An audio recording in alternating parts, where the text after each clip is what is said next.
السلام عليكم ورحمة الله وبركاته.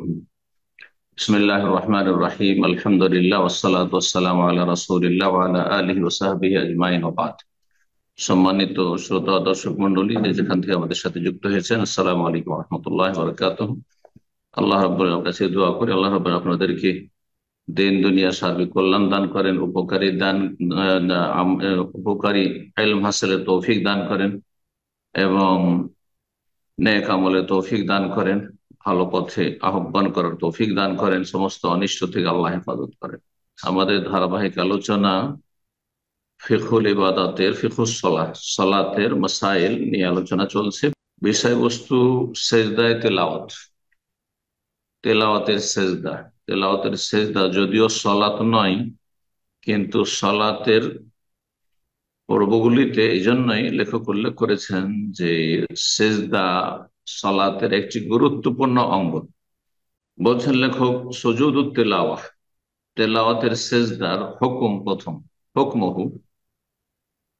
তাহলে তেলাওয়াতের সেজদা আছে প্রথম, এর হুকুম কি? ফরজ, ওয়াজিব নাকি সুন্নাত, মুস্তাহাব?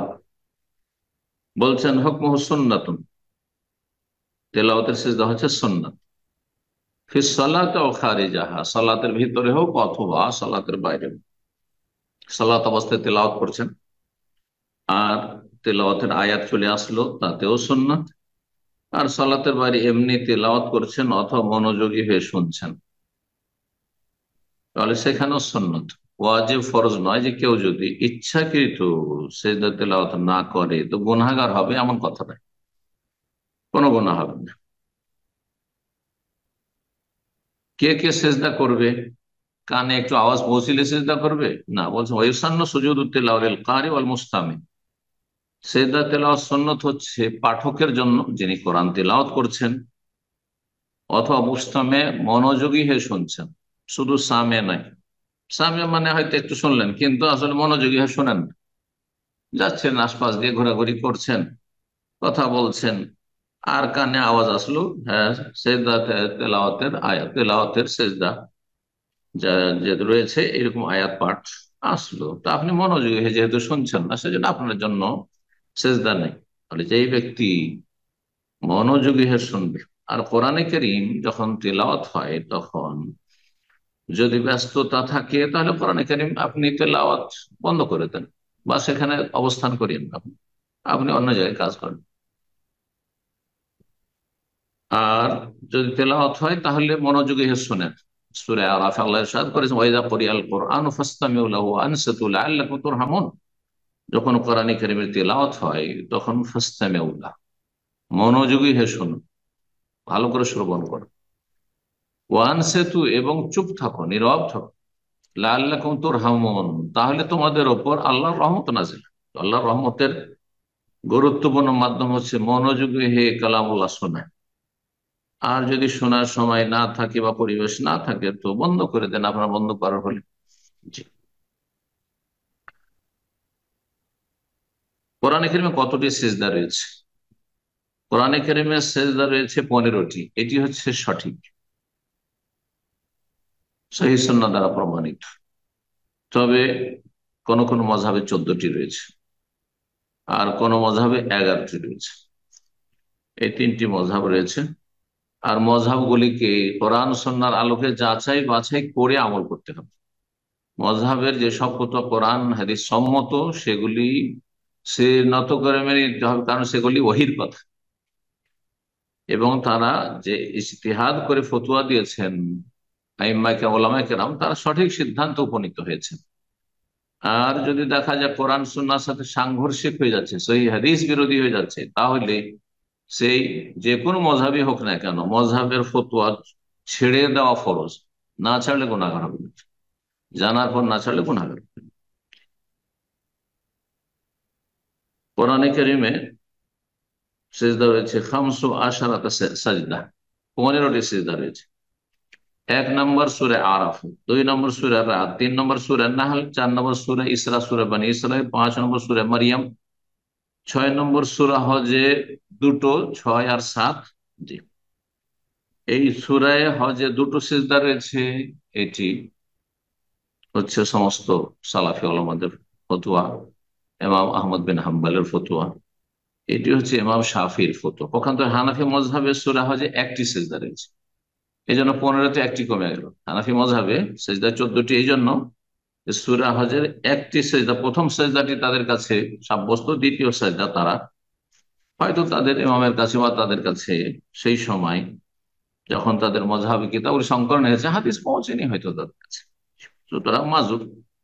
কিন্তু মোকাল্লেদিন আজকাল যদি না মানে তাহলে তারা গুনাহগার, তারা তাহলে সহিহ হাদিসকে ছেড়ে দিয়ে মানুষের মতামতকে প্রাধান্য দিন, সুতরাং তারা গুনাহগার। ইমামদের ওজর গ্রহণযোগ্য যারা ভুল ফতোয়া দিয়েছেন অনিচ্ছাকৃত, কিন্তু যারা অন্ধ অনুসারী, যে হাদিসে থাকলেও মানবে না কারণ মজহাবে অন্য কিছু রয়েছে, তারা অবশ্যই গুনাহগার। আল্লাহ হিদায়াত দান করুন, সঠিক বুঝ দান করুন। 8 নম্বর সূরা ফুরকান, 9 নম্বর সূরা নামল, 10 নম্বর সূরা সেজদা, আর 11 হচ্ছে সূরা সদ, 12 নম্বর সেজদা সূরা ফুসসিলাত যার অপর নাম সূরা হামিম সাজদা, 13 নম্বর সেজদা হচ্ছে সূরা নাজমে, 14 হচ্ছে সূরা ইনশিকাক ইযা সামাউ ইনশাক্কাত, আর 15 সর্বশেষ সেজদা সূরা আলাক। জি, এই হচ্ছে 15টি সেজদা। শাফি মযহাবে 14টি সেজদা, তাদের এই ইজতিহাদ ভুল। কিন্তু হানাফি মযহাব আর শাফি মযহাবের পার্থক্য হচ্ছে যে শাফি মযহাবে সূরা হজে দুটি সেজদা রয়েছে, দুটি সেজদা রয়েছে, তাহলে 15 হয়তো 14 কি করা হলো? এই জন্য 14 যে তারা সূরা সদের সেজদাকে আবার আমলযোগ্য মনে করে। সূরা সূরা সদে যে সেজদা রয়েছে সেই সেজদাটি শাফি মযহাবে সাব্যস্ত নাই, তারা মানেনি, যার ফলে তাদের কাছে 14টি হয়ে গেছে। তাহলে হানাফি শাফি মযহাবে পার্থক্য রয়েছে এইভাবে। তবে দুই মতেই 14টি সেজদা। সঠিক কথা হচ্ছে 15টি সেজদা নবী সাল্লাল্লাহু আলাইহি ওয়াসাল্লাম সাহাবায়ে কেরাম থেকে পাঠিয়েছে।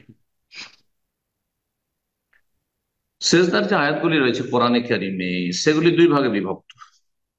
এক শ্রেণীর আয়াত রয়েছে যেগুলিতে আল্লাহ সেজদা সম্পর্কে কোনো কথা বলতে চেয়েছেন, আখবার, কোন একটি সংবাদ দিয়েছেন। এক শ্রেণীর লোকেরা সেজদা করে আর আরেক শ্রেণীর লোকেরা সেজদা করে না, ইত্যাদি ইত্যাদি। হ্যাঁ, ওয়াইদা করি আলিমুল কোরআনুল ইয়াসজুদুন উদাহরণস্বরূপ। জি, এইভাবে রয়েছে সেজদার আলোচনা রয়েছে সেগুলিতে হবার। দ্বিতীয় প্রকারের সেজদার আয়াতগুলিতে আওয়ামের নির্দেশ রয়েছে, ফাসজুদু লিল্লাহি ওয়াবুদু, যে ওয়াসজুদ ওয়াক্তারিব, সেজদা করো আল্লাহ সান্নিধ্য লাভ করে। ইম্মা খাবরু মিনাল্লাহ, আল্লাহর পক্ষ থেকে সংবাদ রয়েছে, আন সুজুদি মাখলুকাতিহি, হ্যাঁ, যে তার সৃষ্টিকুল তাকে সেজদা করে, অমুমান ও খুসুসান, সমস্ত সৃষ্টিকুল এবং বিশেষ বিশেষ আল্লাহর সৃষ্টি। এইভাবে বর্ণনা করা হয়েছে। তালি তেলাওয়াতকারী জন্য সুন্নাত, ওয়াল মুস্তামি, আর মনোযোগী হয়ে যিনি শ্রবণ করবেন তার জন্য সুন্নত হচ্ছে আইয়াতাশাব্বাহা বিহিম, তাদের রঙে রঞ্জিত হবে, তাদের সদৃশ্যতা অবলম্বন করবে, যেহেতু তারা আসমান জমিনে যা কিছু আছে সিজদা করে, যে কোনো সৃষ্টি রয়েছে সিজদা করে, ইত্যাদি ইত্যাদি রয়েছে, এইরকম বিষয়গুলি যেখানে বর্ণনা করা হয়েছে। তো সেখানে তাদের অনুসরণে, সেসব সৃষ্টির অনুসরণে তাদের মতো সেজদা করবে। ওয়াইমা আয়াত তামর বিশ্বজিদুল্লাহ সুবহানাহু, অথবা কিছু আয়াত রয়েছে যেগুলোতে আল্লাহ সুবহানাহু ওয়া তাআলাকে সেজদা করার নির্দেশ দিয়েছে। ফায়ুবাদিরু তাআতুরু সুতরাং যখন আল্লাহ নির্দেশ দিয়েছেন বা আল্লাহকে সেজদা করার নির্দেশ দেওয়া হয়েছে সেই আয়াতগুলিতে, তাহলে রবের আনুগত্যে সেজদার জন্য লুটিয়ে পড়বে। সেজদা তেলাওয়াত করার পদ্ধতি কি? তকবীর দিয়ে শুরু করবেন না তকবীর দিয়ে শুরু করবেন? আবার সেজদাতে উঠবেন তখন আল্লাহু আকবার বলে উঠবেন না এমনি উঠে যাবেন? বিষয়টি অনেকে জিজ্ঞাসা করেন, আজকে ভালো করে শুনে নেন।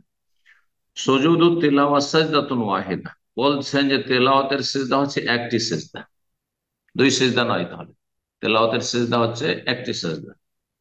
এইরকমই শুকরের সিজদা, আসছে সামনে সপ্তাহে শুকরের আলোচনা, একটি সিজদা, কিন্তু সিজদা সহ যে সালাতে ভুল হয়ে যায় দুটি সিজদা।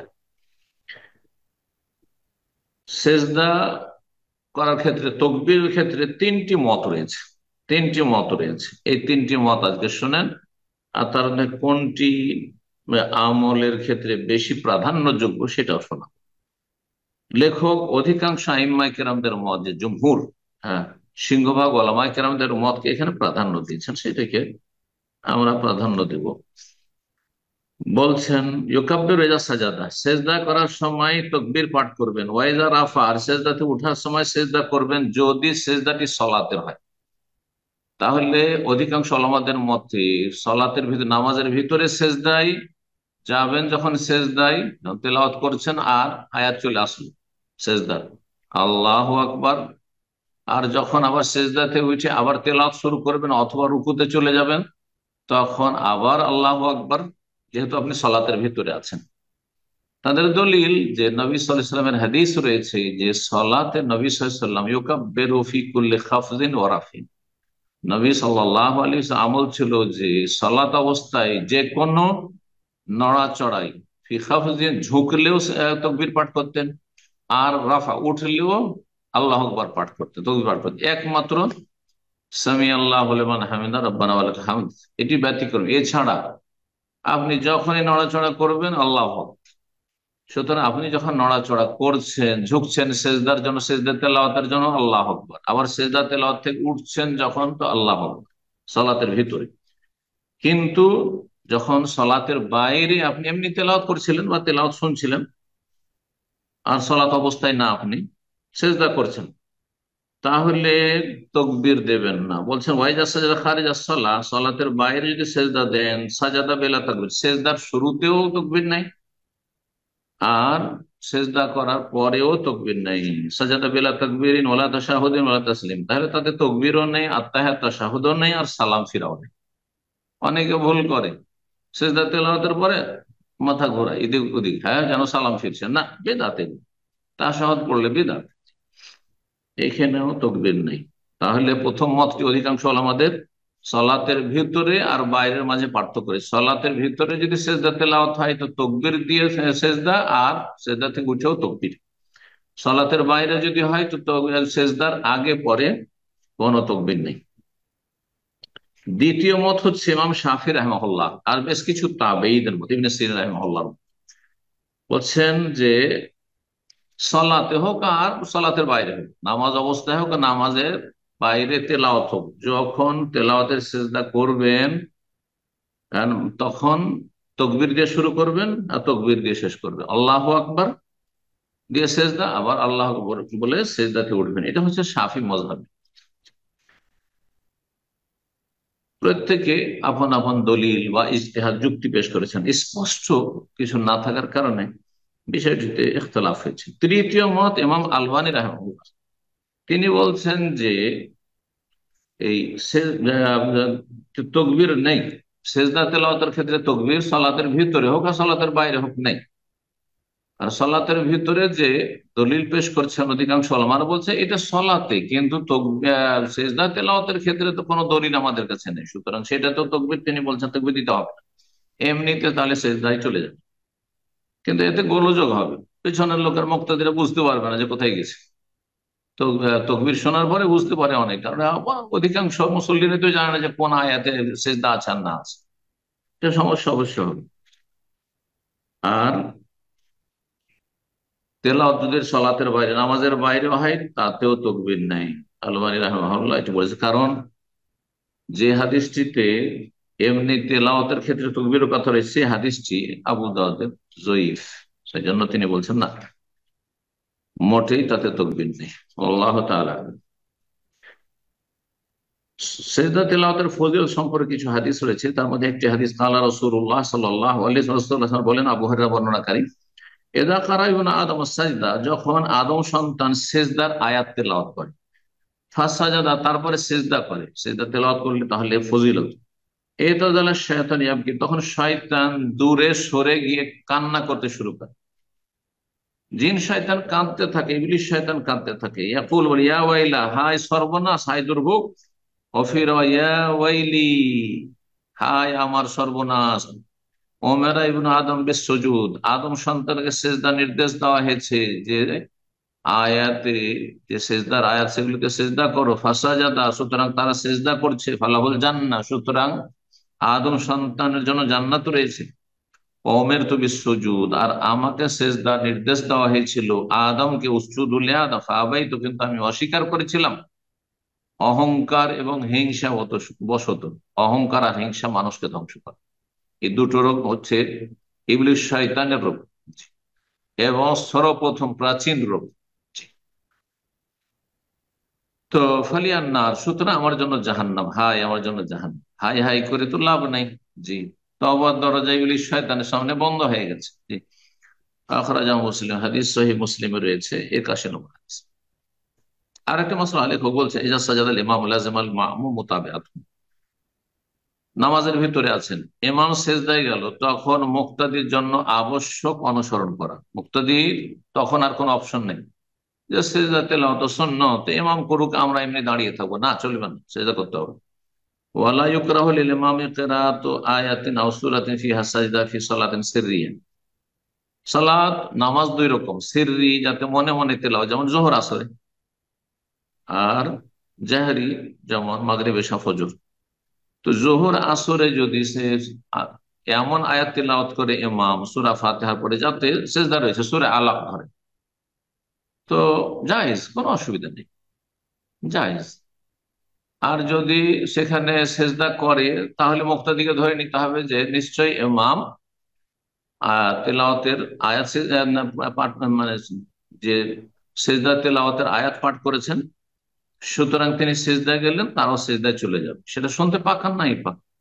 আর যদি ইমাম মনে করে যে মানুষকে আমি ডিস্টার্ব করব না, সুতরাং জোহর আসরে আমি সেজদার আয়াত পাঠ করলাম, আমি সেজদায় গেলাম না, তাতে কোনো দোষ নেই, কারণ সেজদায় তেলাওয়াত সুন্নাত। আর একটা মাসলা বা বিষয়, সেটা হচ্ছে সেজদা তেলাওয়াতের জন্য বিশেষ কোনো দোয়া আছে কিনা, বা বিশেষ কোনো তসবিহ আছে কিনা। প্রথম কথা, সেজদা তেলাওয়াতের ক্ষেত্রে সাধারণ তসবিহ পড়াই যথেষ্ট। সুবহান রাব্বিয়াল আলাই হোক, অথবা সুবহানাকা আল্লাহুম্মা রাব্বানা ওয়া বিহামদিকা আল্লাহুম্মা ইগফিরলি হোক, অথবা সুবহান কুদ্দুস রব্বুল মালাইকা ওয়ার রূহ হোক। আর এক দুটি দোয়া এই মর্মে রয়েছে, এক দুটি দোয়া এই মর্মে রয়েছে, সেগুলি পড়লে ভালো। বলছেন ইয়াকুলু ফি সুজুদি তিলাওয়াত মা ইয়াকুলু ফি সুজুদি সালাহ, নামাজের সেজদায় যেই তসবিহ পাঠ করেন সেই তসবিহ পাঠ করবে তেলাওয়াতের সেজদায়, যেমন সুবহান রাব্বিয়াল আলা, সুবহানাকাল্লাহুম্মা রাব্বানা ওয়া বিহামদিকা আল্লাহুম্মা ইগফিরলি ইত্যাদি ইত্যাদি। সহিহ মুসলিম আর আবু দাউদ একটি হাদিস রয়েছে, সহিহ মুসলিমের 771 নম্বর আর আবু দাউদের 760 নম্বর হাদিস। সেই দোয়াটি আমাদের দেশে, বিশেষ করে আহলে সমাজে অনেক প্রচলন রয়েছে, আর মনে করে যে এটা বাধ্যতামূলক, না, বাধ্যতামূলক নয়, আপনি সুবহান রাব্বিয়াল আলা দিয়ে সেরে নিতে পারেন। কিন্তু যদি কেউ পড়ে, ভালো পড়লেন। সাজাদা ওয়াজহি লিল্লাযী খালাকা ওয়া সাওয়ারাহু ওয়া শাক্কা সামাহু ওয়া বাসারাহু বিহাওলিহি ওয়া কুওয়াতিহি তাবারাকাল্লাহু আহসানুল খালিকিন। সাজাদা ওয়াজহি, আমার মুখমণ্ডল সিজদায় অবনত হয়েছে, লিল্লাযী, সেই সত্তার উদ্দেশ্যে, খালাকাহু, যিনি আমাকে সৃষ্টি করেছেন বা আমার চেহারা সৃষ্টি করেছেন, ওয়াসাওয়ারাহু, এবং আমাকে সুন্দর রূপ দিয়েছেন বা গঠন দিয়েছেন, ওয়াশাক্কা সামআহু, এবং তাতে শ্রবণ শক্তি যে রয়েছে আমার, মানে কান রয়েছে, তা বিদীর্ণ করেছেন, ওয়াবাসারাহু, চক্ষু রয়েছে, দৃষ্টি শক্তি, তা বিদীর্ণ করেছেন আল্লাহ রাব্বুল আলামিন, সেটাও দান করেছেন, বিহাউলিহি ওয়া কুওয়াতিহি, তার ক্ষমতা এবং তার শক্তিতে। আমার কোনো ক্ষমতা ছিল না শোনার বা দেখার। তাবারাকাল্লাহু আহসানুল খালিকিন, বরকতময় সেই সত্তা, যে সে আল্লাহ, যিনি সবচাইতে উত্তম সৃষ্টিকারী, মানে উত্তম রূপ দানকারী, আকার দানকারী। এই দোয়াটি পড়া যেতে পারে এবং হাদিস সহিহ। আর একটি দোয়া রয়েছে তিরমিজি ইবনে মাজাহ, আল্লাহ মাকতুব লি বিহা ইনদাকা আজরান ওয়া দা'আনি বিহা ওয়িজরান ওয়াজআলহা লি ইনদাকা যুকরান ওয়া তাকাব্বালহা মিন্নি কামা তাকাব্বালতা মিন আবদিকা দাউদ আলাইহিস সালাম। এই হাদিসটি হাসান, তিরমিজিতে 579 নম্বর এবং ইবনে মাজাহ 1053 নম্বর হাদিস। হাদিসটি আমলযোগ্য। হে আল্লাহ, আল্লাহুম্মা উকতুব লি বিহা ইনদাকা আজরান, এই সেজদা তেলাওয়াতের বিনিময়ে তোমার কাছে আমার জন্য নেকি লিখে দাও, পারিতোষিক লিখে দাও। ওয়াদা আন্নি বিহা বিজরান, আর এই সেজদা তেলাওয়াতের মাধ্যমে আমার গুনার বোঝাকে নামিয়ে দাও। ওয়াজআলহা লি ইনদাকা যুকরান, আর এই সেজদাকে তোমার কাছে আমার জন্য সঞ্চিত সম্পদ হিসাবে রাখো, ওয়াতাকাব্বালহা মিন্নি, আর এই সেজদা তেলাওয়াত আমার পক্ষ থেকে সাদরে গ্রহণ করো, কামা তাকাব্বালতা, যেমন তুমি সাদরে গ্রহণ করেছো, কবুল করেছো তোমার বান্দা দাউদ আলাইহিস সালামের সেজদা। দাউদ আলাইহিস সালাম যে তিনি সেজদা করেছিলেন, সূরা সদে রয়েছে, সেদিকে ইঙ্গিত করা হয়েছে। সর্বশেষ মাসলা, যে তেলাওয়াতের সেজদার জন্য পবিত্রতা শর্ত, উযু শর্ত। তেলাওয়াতের জন্য যখন উযু শর্ত নাই, তাহলে তেলাওয়াতের সেজদার জন্য উযু শর্ত নাই। কিন্তু যদি উযু অবস্থায় থাকে তেলাওয়াতে এবং সেজদা, তেলাওয়াত ভালো। বলছেন ওয়াসান্নু সুজুদে তিলাওয়া আলা তাহারা, পবিত্রতা অবস্থায় তেলাওয়াতের সেজদা করা সুন্নাত। ওয়াজুজু লিল মুহদিস, যে ব্যক্তি উযুবিহীন, উযু নেই যার, তার জন্য যায় সেজদা করা। এমনকি ঋতুবতী মহিলা, কোরআন মুখস্থ যারা জায়েজ বলছেন পড়া, পড়ছে অথবা শুনছে মনোযোগী হয়ে, সেজদায় তেলাওয়াত শুনলো, এমন আয়াত শুনলো যাতে সেজদা রয়েছে, তাহলে সেজদা করতে পারবে। নাপাক অবস্থা, বড় নাপাকের অবস্থাও সেজদা করতে পারবে। এইরকমই নেফাস, প্রসূতির রক্ত, ব্লিডিং রয়েছে, এই অবস্থায়, নাপাক অবস্থায় সেজদায় তেলাওয়াত করতে পারবে। জি। এজামার রাবে আয়াতে সেজদাতে নাবিস কামাইলিহা, হয় সে সেজদা তেলাওয়াত পাঠ করছে অথবা মনোযোগী হয়ে শুনছে, তাহলে এই ক্ষেত্রে তাদের জন্য জায়েজ রয়েছে। এক কথায়, সেজদা তেলাওয়াতের জন্য পবিত্রতা শর্ত নয়, পবিত্রতা ভালো থাকলে ভালো। আল্লাহ তাআলা আলাম। ওয়া সাল্লাল্লাহু ওয়া সাল্লাম আলা নবিয়িনা মুহাম্মদ ওয়া আলা আলিহি ওয়া সাহবিহি আজমাইন।